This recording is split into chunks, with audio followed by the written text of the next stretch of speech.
மல்லேசே, இந்த பொண்டாட்டி கிட்ட எல்லாம் போயிட்டு சண்டே மேட்ச் இருக்குன்னு சொல்றாங்க, சண்டே மேட்சுக்கு போய்க்கவா அப்படிலாம் சொல்லக்கூடாது.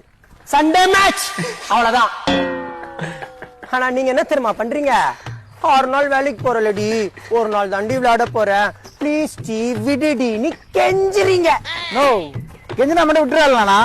உள்ள எதிராக கல்யாணம் குழந்தை குட்டி எனக்கு கல்யாணம் பண்ணுவா, கிரௌண்ட் போய் 11 பேர் கல்யாணம் பண்ணுவா, பிள்ளைங்க பையில அப்படின்னு சொல்லி அசிங்கப்படுத்துறானா. அதான் இனிமே சண்டே மேட்சுக்கு வரலாமா வேணாமான்னு யோசிக்கிறேண்ணா. மல்லேசே, பொண்டாட்டிலாம் நம்ம காலுக்கு கீழே இருக்கணும்டா. என்ன நான் பார்த்தல, சனிக்கிழமை சாயந்தரம் ஆனாலே என் பொண்டாட்டி என் பக்கத்துல கூட வர மாட்டான். என் ஃபுல் ஃபோக்கஸ் கிரவுண்ட்ல தான்.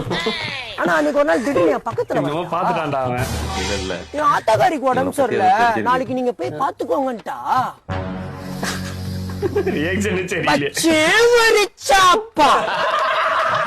மறுநாள் காலைல ஆத்தாக்காரி அட்மிட் பண்ணிட்டு கிரவுண்டுக்கு வந்துட்டேன். இவளுங்களெல்லாம்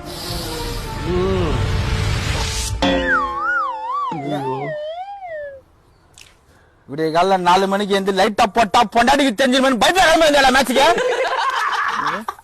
சொல்டா. கேஷ்ல தான் வந்தேன். அப்புறம் ஏன்டா பயத்துல பொண்டாட்டி சோக மாட்டு வந்துக்கிற?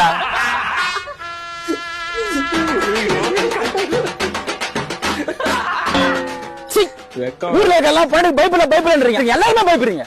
அப்புறம் எவன் தான் போடாம இருக்குது? பாத்துரா சூவா தண்ணி பொண்டாட்டி கிரௌண்ட் வந்துட போற.